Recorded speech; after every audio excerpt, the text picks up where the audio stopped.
Welcome to public TV news. బులెటిన్ల ముందుగా headlines. Warangal కుష్ మహల్లో ఘనంగా నిర్వహించిన తెలంగాణ రాష్ట్ర ఆవిర్భావ దినోత్సవ వేడుకలు.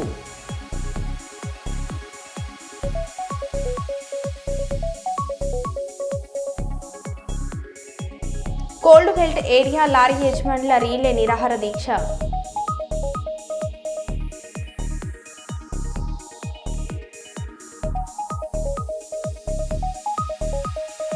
తిక్కారెడ్డి పుట్టినరోజు శుభాకాంక్షలు తెలిపిన జర్నలిస్టులు.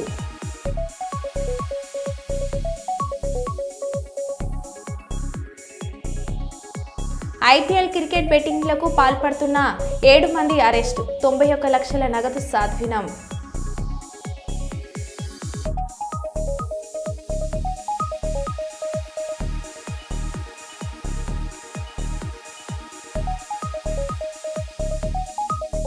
₹80,000 లంచం తీసుకుంటూ ఏసీపీ అధికారులకు చిక్కిన కర్నూలు 4వ పట్టణం పోలీస్ స్టేషన్కు చెందిన head constable Ravi.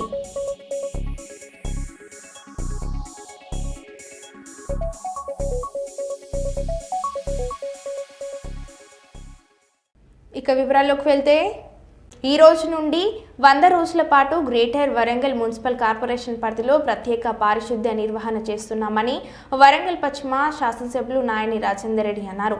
Greater Warangal municipal corporation ప్రాంగణంలో రాష్ట్ర అవతరణ దినోత్సవం ప్రశ్నించుకొని 100 రోజుల పాటు ప్రత్యేక పారిశుద్ధ్య నిర్వహణ అవగాహన కార్యక్రమ ర్యాలీని జెండా ఊపి ప్రారంభించారు. ఈ సందర్భంగా ఎమ్మెల్యే నాయని రాజేందర్ రెడ్డి మాట్లాడారు. తెలంగాణ ఆవిర్భావం సందర్భంగా అందరినీ కోరుతున్నాను. ఎందుకంటే ప్రతి ఒక్కరు ఒక బాధ్యత అనేది తీసుకోగలిగితే 4 రోజులు పోతే అలవాటు అవుతుంది, కానీ రొటీన్ పద్ధతులు పోతుంది.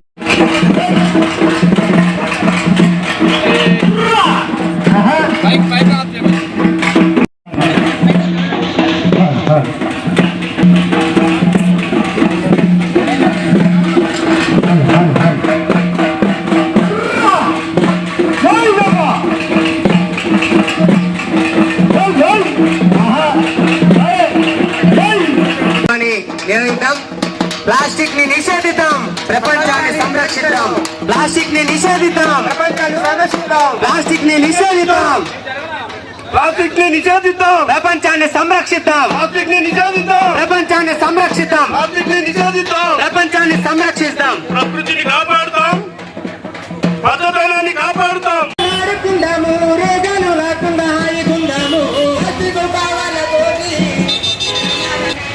నగరంలో జనమంతా ప్లాస్టిక్ క్యారీ బ్యాగులు, గ్లాసులు ప్లేటులు వద్దు. ప్లాస్టిక్ క్యారీ బ్యాగులు, గ్లాసులు ప్లేటులు వద్దు. పేపర్ ప్లేట్లు గ్లాసులు ఇస్తరాకులే ముద్దు.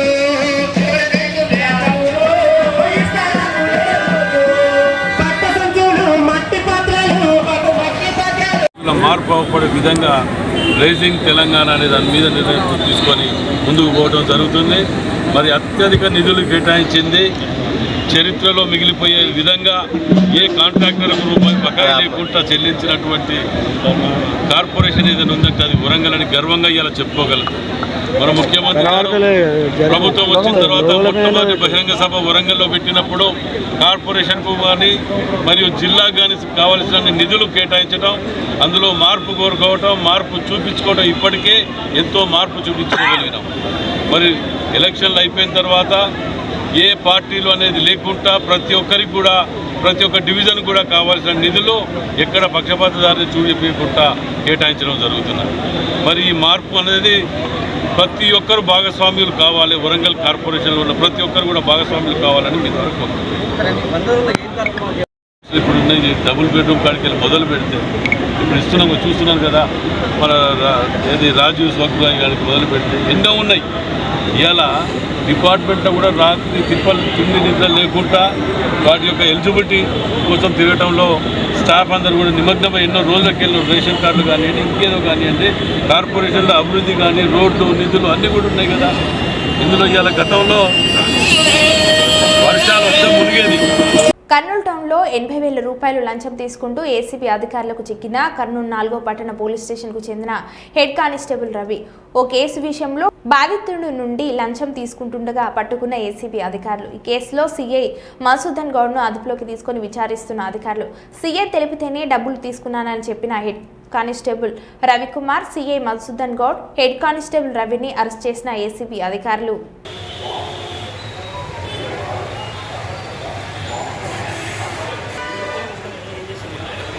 అది ఇంపార్టెంట్.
ఏసీబీ డిఎస్పీ నేను రీసెంట్గా వచ్చి డిఎస్పీగా రిపోర్ట్ చేయడం జరిగింది. మాకు రఘు తర్వాత రవికుమార్ అని చెప్పి ఫిర్యాదుదారులు వాళ్ళపైన తప్పుడు కేసు ఒకటి 4th టౌన్లో రిజిస్టర్ అయిందని చెప్పి తర్వాత ఆ తప్పుడు కేసుని రెఫర్ చేయడానికి కోసము డబ్బులు డిమాండ్ చేస్తున్నాడు 4th టౌన్ సిఐ రవికుమార్ ద్వారా. వాళ్ళ కానిస్టేబుల్ రవికుమార్ పట్టుకున్నాం కదా, ఆ రవికుమార్ ద్వారా డిమాండ్ చేస్తున్నారని ఫిర్యాదు వచ్చింది. మేము ఆ ఫిర్యాదు మేరకు మా ఫార్మాలిటీస్ అన్నీ చేసుకొని ఈరోజు మేము వచ్చి ఫోన్ చేసినాము. డబ్బులు 80,000 రూపాయలు డిమాండ్ చేసినారు. ఆ 80,000 రూపాయలు ఇస్తామని చెప్పి కంప్లైంట్తో ఈరోజు వచ్చి ఫోన్ చేయించినాము. ఫోన్ చేపిస్తే అతను వచ్చి హోటల్ దగ్గరికి రమ్మన్నాడు. ఏ2 అంటే రవికుమార్ హోటల్ దగ్గరికి, హోటల్ పేరు ఏది నిర్మలా హోటల్ అనుకుంటాను, నిర్మలా హోటల్ దగ్గరికి రమ్మన్నాడు. ఆ దగ్గరికి వచ్చిన తర్వాత నిర్మలా హోటల్ దగ్గరికి వచ్చిన తర్వాత అతను రవికుమార్ అనే వ్యక్తి మేము పంపిన ముందుగా నంబర్లన్నీ నోట్ చేసుకుంటాము, తర్వాత దానికి కెమికల్ పూసింటాము. మేము పంపిన నోట్ల అంశంతో తీసుకొని ఆ పక్కన ఉన్న టేబుల్ పక్కనే టేబుల్ ఉంది, క్రాస్ కౌంటర్ ఉంది, ఆ డ్రాయర్ ఉంది, ఆ డ్రాయర్లో పెట్టాడు. మేము వెంటనే వచ్చి మేము దగ్గరలోనే వ్యాంటేజ్ పొజిషన్లో ఉంటాము. వెంటనే అతను తీసుకున్న వెంటనే మేము వచ్చి అతన్ని పట్టుకున్నాం. రెడ్ హ్యాండెడ్గాను పట్టుకొని అరెస్ట్ చేసి ఇంకా ప్రొసీడింగ్ రాయడం జరుగుతుంది. ఇప్పుడు ఇద్దరిని పట్టుకున్నాం. సిఐకి ఒక పార్టీ ఉంటుంది, ఎందుకంటే మేము రికార్డ్ చేసినాము. సిఐ వచ్చి ఇతనికి ఇమ్మన్నాడు అనమాట. Already voice recorded. ఇద్దరిని అరెస్ట్ చేసినాం. ఉంది, సిఐ పాత్ర ఉంది. ఎందుకంటే CI SHO station house officer అనమాట. అతనితోనే పని అవుతుందండి. కాబట్టి పని ఎవరి దగ్గర అఫీషియల్ ఎవరి దగ్గర పెండింగ్ ఉంది, సిఐ దగ్గరే ఉందన్నమాట. అది సిఐ గారి ఇన్స్ట్రక్షన్ మేరకే ఇతను తీసుకుంటాడు. ఇతను మెయిన్ ఇది కాదు, ప్రైమ్ యాక్టివిటీలో వచ్చి సిఐ. పేరు ఏమయ్యా? మధుసూదన్ గౌడ్ అంట. నదులలో వ్యర్థాలతో రోడ్లు వేయడం దారుణం. ఇరిగేషన్ శాఖ అనుమతులు ఉన్నాయా? జీవనదులను పూడ్చేందుకు అనుమతులు ఇస్తారా? హాంద్రి తుంగభద్ర నదులపై వ్యర్థాలతో వేస్తున్న దారులపై అవసరమైతే వైఎస్ఆర్సీపీ ఫిర్యాదు చేస్తుంది.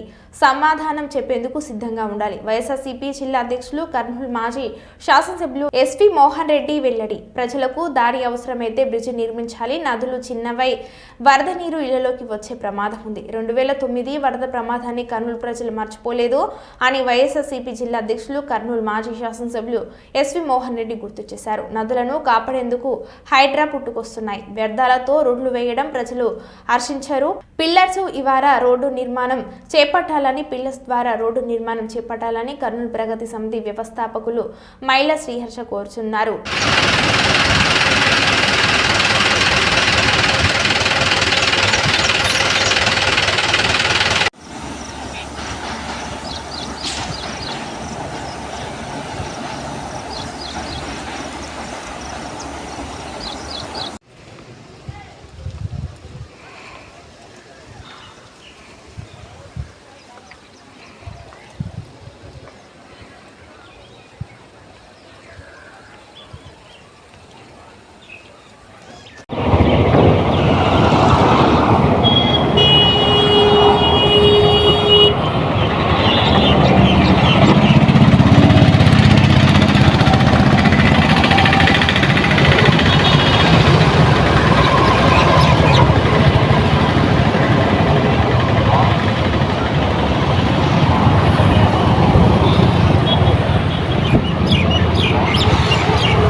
ఈరోజు మళ్ళా తెచ్చి వేసినారు. మేము అప్పటి నుంచి వారం అయింది, 10 రోజులు అయింది అంటున్నారు సత్యవాలయం వాళ్ళు. మాకైతే ఈ గలీజు మున్సిపాలిటీ ఎక్కడి నుంచి తెచ్చినారో మరి మాకైతే ఇంత వాసన ఉంది. చేన్లో దొబ్బుతామంటే ఆ గడ్డి ఉంది, మాకు ఆ జీవనాధారం అదే. మాకు నీళ్ళు ఇడ్సమంటున్నారు, కాలువ బూడిపోగొట్టినారు పైన. మరి మా బతుకులు ఎట్లా సార్? మీరు ఎవరేమో వచ్చి మాకు ఏమి సమాధానం చెప్పలేదు. మేము ఇంతవరకు అయింది చూస్తూనే ఉన్నాము. అన్నీ తిరిగినాము, ఆడికి తిరిగినాము, కలెక్టర్ ఆఫీస్కి, మున్సిపల్ ఆఫీస్కి. మా మామ పెద్దల కాలం నుంచి ఉంది ఇది. మా తరం కర్నూలు నగరంలో అటు తుంగభద్రను ఇటు అంద్రీ నదిని పూడ్చి దానిలో రోడ్లు వేయడం జరుగుతూ ఉంది. సరే, ప్రజలకు రోడ్లు అవసరం ఉంటే ఆ రోడ్ల వల్ల ప్రజలకు అవసరం ఉందా లేదా, ఉపయోగం ఉందా లేదా అనేది ఫస్ట్ ఆలోచించాలి. ఒకవేళ ఏది ఏమైనా కూడా నదులను పూడ్చడం అనేది చాలా దుర్మార్గం. నదులలో ఎంకరేజ్మెంట్ కానీ నదులను పూడ్చడం కానీ చేసడం వల్ల రేపు పొద్దున వాటర్ ఫ్లో ఎక్కువ వచ్చిందంటే అది వాటర్ ఎక్కడ పోవాలో తెలియక జనం మీదకి రావడం కానీ గ్రామాలలోకి రావడం కానీ మన కర్నూలు పట్టణంలోకే వచ్చాలి. ఇంతకుముందు మనకు అనుభవం ఉంది. ఏదైతే 2009లో వరదలు వచ్చినప్పుడు కర్నూలు పట్టణం అంతా కూడా మునిగిపోయే పరిస్థితి ఉంది. ఆ రోజు అంద్రీ నది నుంచి నీళ్లు ఇన్పుట్ కాక మొత్తం వెనక్కి కొట్టి కర్నూలు నగరం మునిగిపోయింది. ఈరోజు అటు అంద్రీని ఇటు తుంగభద్రను రెండింటిని కూడా వాటర్ పోకుండా రోడ్లు వేయడం అనేది దుర్మార్గము, అవసరం లేదు. అసలు నేను వీళ్ళు ఇరిగేషన్ ఈ మధ్య హంద్రీ నదిలో రాజవాడ దగ్గరకు ఉన్న ట్రాఫిక్ డైవర్ట్ చేయడానికి హంద్రీ నదిలో ఆ నదిలో వేసిన చెత్త వ్యర్థాలతోనే వాళ్ళు రోడ్ వేయడం జరుగుతుంది. మున్సిపల్ ఆఫీస్ వాళ్ళు రోడ్ వేయడం చాలా వరకు అప్రిషియేట్ చేయాల్సిన విషయమే కానీ హంద్రీ నదిలో ఉన్న చెత్తను తీసేసి అక్కడ పిల్లర్లతో ఒక ప్రాపర్గా రోడ్ వేస్తే దానికి పర్మనెంట్ సొల్యూషన్ ఉంటుందని మా కేపీఎస్ తరఫున ఒక హంబుల్ రిక్వెస్ట్. ఇంకొకటి హైడ్రా లాంటిది సంస్థలు కూడా ఇప్పుడు పుట్టుకొని వస్తున్నాయి. అవి ఎందుకు వస్తున్నాయంటే నదులను కాపాడడానికి, చెరువులను కాపాడడానికి. ఎఫ్టీఎల్ ట్యాంక్ అని లేకపోతే ఇట్లాంటివి ఎన్నో వాళ్ళకు బఫర్ జోన్ అని ఇట్లా ఎన్నో ఉన్నాయి. మరి హంద్రీ నదిలోనే ఇవన్నీ మనకు చూసుకుంటూ హంద్రీ నదిని ఆక్యుపై చేసి ఆ వ్యర్థాలు తీయకుండా దాంతోనే రోడ్ వేయడం అనేది ఖచ్చితంగా ప్రజలు దీన్ని హర్షించరు. కాబట్టి మున్సిపల్ ఆఫీస్కు తర్వాత దానికి సంబంధించి వనపర్తి మున్సిపాలిటీలో తెలంగాణ రాష్ట్ర ఆవిర్భావ దినోత్సవ వేడుకలో పాల్గొన్న అడిషనల్ కలెక్టర్, కమిషనర్, మాజీ చైర్మన్లు, వైస్ చైర్మన్లు వాకటి శ్రీధర్ మరియు కౌన్సిలర్లు, కమిషనర్ పాల్గొనడం జరిగింది.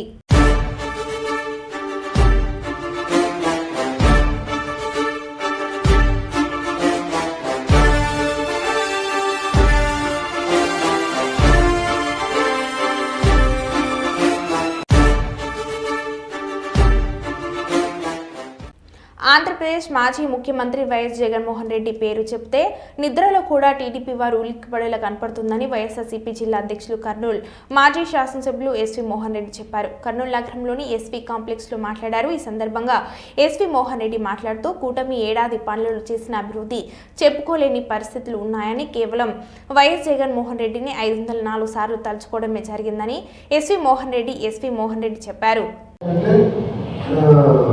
మొత్తం విరేచనాలు ఎదురు పట్టి ఈరోజు బయటకు వచ్చారు. పురుగులు అన్నంలో పురుగులు వస్తున్నాయి.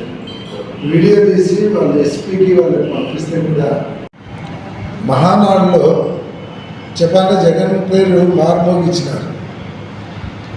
ఆడ చంద్రబాబు నాయుడు కంటే ఎక్కువ ఇంపార్టెన్స్ జగన్కి వచ్చింది. మాట్లాడిన ప్రతి ఒక్కరూ చంద్రబాబు నాయుడుతో సహా అందరు జగన్మోహన్ రెడ్డి గారి నామస్మరణ చేసినారు. అంటే జగన్మోహన్ రెడ్డి గారి పేరు చెప్తే నిద్రలో కూడా ఉలిక్కి పడే పరిస్థితి తెలుగుదేశం వాళ్ళలో కనిపిస్తూ ఉంది. ఈరోజు జగన్మోహన్ వాళ్ళు తెలుగుదేశం పార్టీ వాళ్ళు జరిపిన మహానాడులో వాళ్ళు ఈ సంవత్సర కాలంలో ప్రజలకు ఏం చేసినాము, రాష్ట్రంలో ఏ అభివృద్ధి చేసినాము, ఇలాంటి ఏం సంక్షేమ పథకాలు ఇచ్చినాము అనేది చెప్పుకునే దానికి వాళ్ళ అవకాశం లేదు. ఏమి చేయలేదు. 1,50,000 కోట్ల అప్పు తెచ్చి చేసింది శూన్యం. కాబట్టి ఏమి చెప్పుకోవడానికి గతి లేక 4 సంవత్సరాలలో ఏం చేయబోతున్నామో చెప్పుకోవడానికి వాళ్ళకు అర్థం కాక కేవలం జగన్మోహన్ రెడ్డి గారిని విమర్శించడానికే మహానాడు పెట్టుకున్నారు. అది కూడా గడపలో పెట్టుకొని జగన్మోహన్ రెడ్డి గారిని విమర్శిస్తే అదేదో పాకిస్తాన్లో జయించినంత గొప్పగా భావిస్తున్నారు తెలుగుదేశం వాళ్ళు. ఎవరినైనా ఎక్కడైనా విమర్శించవచ్చు, కానీ ఏదైనా ఒక ప్లీనరీ కానీ పెట్టుకున్నప్పుడు ఆ సంవత్సర కాలంలో సాధించినటువంటి విజయాలు రాబోయే 4 సంవత్సరాలు ఏం చేస్తున్నామని ఏ పార్టీ అని చేస్తారు. అంతేగాని అపోజిషన్ పార్టీ లీడరు వాణిజ్య నామస్మరణ చేస్తూ జగన్మోహన్ రెడ్డి అది చేశాడు, ఇది చేశాడు, లోటు చేశాడు, ఆయన బాత్రూమ్ కట్టించుకున్నాడు, ఆడ పెద్ద బంగ్లా కట్టించుకున్నాడు, ఆయన ఈరోజు చికెన్ తిన్నాడు, మొన్న మటన్ తిన్నాడు. ఇదే మీరు ఏం చేసినారో ఏం చేయబోతున్నారో చెప్పండి. మొత్తం మీద అయితే కడపలో జరిగినటువంటి మహానాడు జగన్ పేరు మారు మోగించినందుకు తెలుగుదేశం వాళ్ళకు థ్యాంక్స్ చెప్పచ్చు. కర్నూలు జిల్లా వ్యాప్తంగా ఎంపీ బస్తిపాటి నాగరాజు జన్మదిన వేడుకలు ఘనంగా జరిగాయి. తెలుగుదేశం పార్టీ నాయకులు, కార్యకర్తలు, అభిమానులు కేకులు కట్ చేసి ఎంపీకి పుట్టినరోజు శుభాకాంక్షలు తెలిపారు. రాష్ట్ర కురువ కార్పొరేషన్ డైరెక్టర్ రామకృష్ణ ఆధ్వర్యంలో నగరంలోని అశోక్ నగర్ వద్ద ఉన్న పట్టణ నిరాశ్రయుల గృహంలో నిర్వహించిన వేడుకల్లో ఎంపీ నాగరాజు సతీమణి జయసుధ పాల్గొని కేక్ కట్ చేశారు. అనంతరం నిరాశ్రయులకు నిత్యావసర సరుకులను పంపిణీ చేశారు. ఈ సందర్భంగా వారు మాట్లాడారు.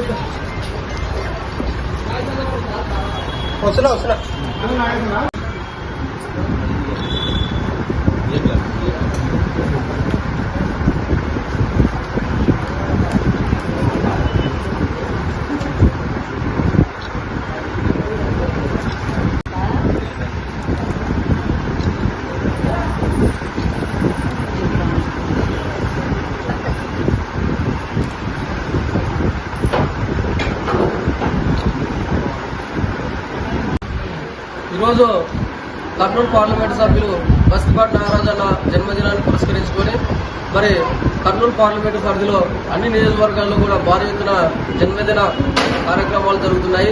మరి అందులో భాగంగా ఈరోజు కర్నూలు నగరంలో మరి అనాథాశ్రమము అదేవిధంగా నిరాశ్రయాల వసతి గృహమైనటువంటి అశోక్ నగర్లో ఈరోజు మరి అన్న జన్మదినాన్ని పురస్కరించుకొని ఈ ఆశ్రమానికి సంబంధించి ఒక వారానికి సంబంధించినటువంటి మరి సరుకులు నిత్యావసర సరుకులు అందించడం జరిగింది.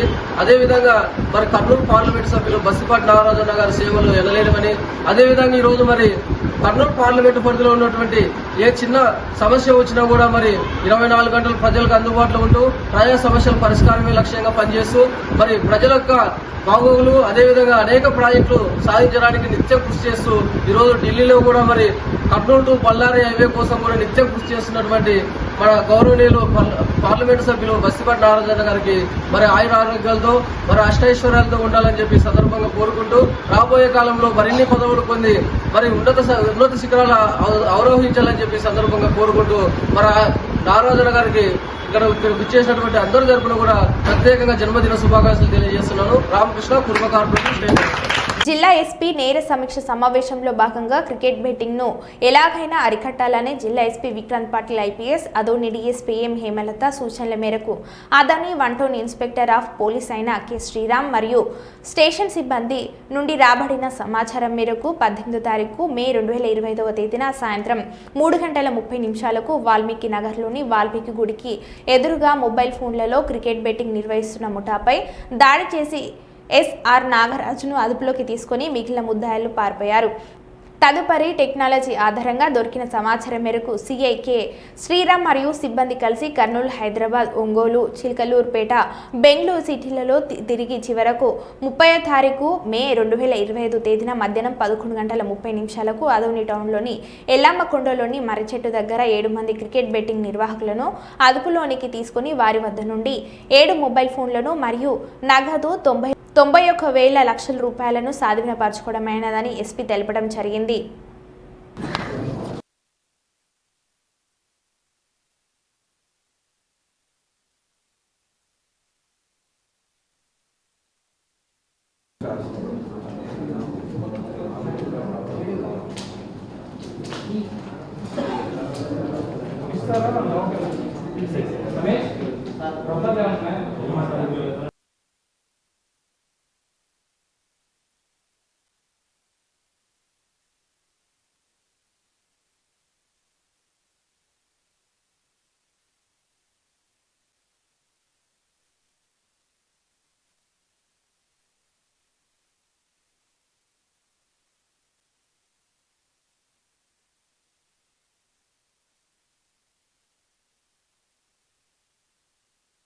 పెడతా ఉంటాము.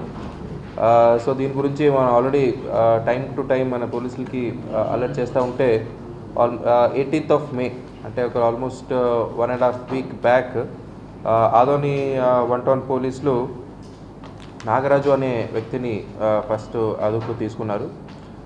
అతని దగ్గర ఒక ఆల్మోస్ట్ అతను బెట్టింగ్ పంటలాగా పనిచేస్తున్నారని ఇన్ఫర్మేషన్ మీదుగా అతన్ని అదుపులో తీసుకుంటే అతని దగ్గర 50,000 క్యాష్ సీజ్ చేయడం జరిగింది. ఆ తర్వాత అతను ఇచ్చిన ఇన్ఫర్మేషన్ మేరకు ఓకే ఇది ఒక గ్యాంగ్ లాగా ఉందని స్పెషల్ టీమ్స్ ఫామ్ చేయడం, మొత్తం ఒక 4, 5, 6 వెబ్సైట్స్ అంటే ఆన్లైన్ బెట్టింగ్ లాగా నేషనల్ ఎక్స్చేంజ్ 9 అని, తర్వాత రాధే ఎక్స్చేంజ్ అని, వజ్ర ఎక్స్చేంజ్ అని, నేషనల్ 777 ఎక్స్చేంజ్ అని, మోర్ ఎక్స్చేంజ్ అని, ఇలా ఇంకా రకరకాల యాప్లో బెట్టింగ్ నడుస్తున్నారు అని మనకి ఇన్ఫర్మేషన్ వచ్చింది. సో మన టీమ్స్ హైదరాబాదు, బెంగళూరు, ఒంగోలు ఇక్కడికి వెళ్ళి ఎవరెవరు ఇన్వాల్వ్ ఉన్నారో మనం ఆరా తీస్తూ ఉంటే వచ్చిన స్పెసిఫిక్ ఇన్ఫర్మేషన్ జస్ట్ ఇది ఒక పాయింట్ మీకు చెప్పాలనుకుంటున్నాను. సో టోటల్ మనకి కర్నూలు టౌన్లో 16 సెంటర్స్లు ఉన్నాయి రేపు. సో రాయలసీమ రీజన్ అన్ని డిస్ట్రిక్ట్స్కి కర్నూలు టౌన్ సెంటర్. సో 16 సెంటర్స్లో 7,588 క్యాండిడేట్స్ ఎగ్జామ్ అటెండ్ అవుతున్నారు. బయోమెట్రిక్ స్కాన్ చేసిన తర్వాత వాళ్ళని మొత్తం చెక్ చేసి లోపల అలౌ చేయడం జరుగుతుంది. So my request to all candidates is not to bring any kind of cell phones or any kind of electronic items. So cell phones కాకుండా అంటే నెట్వర్క్ లేని వాచ్ మీరు వేసుకొస్తే అది అలౌ చేయడం జరుగుతుంది. సో ఆ తర్వాత putting Bandobast for all 16 centres under either DSP. పెద్ద సెంటర్స్కి డిఎస్పీ ఆధ్వర్యంలో బందోబస్తు వేయడం జరుగుతుంది. చిన్న సెంటర్స్ ఏమున్నాయో సిఐ ఆధ్వర్యంలో బందోబస్తు వేయడం జరుగుతుంది. ఇది కాకుండా పెట్రోలింగ్ టీమ్స్ ఆ తర్వాత స్టాటిక్ బందోబస్తు కూడా వేయడం జరిగింది. సో సెంటర్ 200 మీటర్స్ చుట్టూ జెరాక్స్ సెంటర్స్ ఏమేమి ఉన్నాయో మొత్తం క్లోజ్ చేయడం జరుగుతుంది. సో ఇది కాకుండా ప్రతి సెంటర్స్లో సీసీటీవీ కెమెరాస్ అరేంజ్ చేయడం జరిగింది. ప్లస్ మనం డ్రోన్తో కూడా బందోబస్తు పర్యవేక్షణ కూడా జరుగుతుంది. సో క్యాండిడేట్స్ అందరికీ రిక్వెస్ట్ ఏమంటే 9 o'clockకి అందరూ రావాలి. ఒకసారి ఎగ్జామ్ స్టార్ట్ అయిన ఒక్క నిమిషం తర్వాత కూడా లోపల ఎవరిని అలౌ చేయడం కుదరదు. So I wish all the candidates all the best for their exams and request them to be at centers by 9 AM in the morning.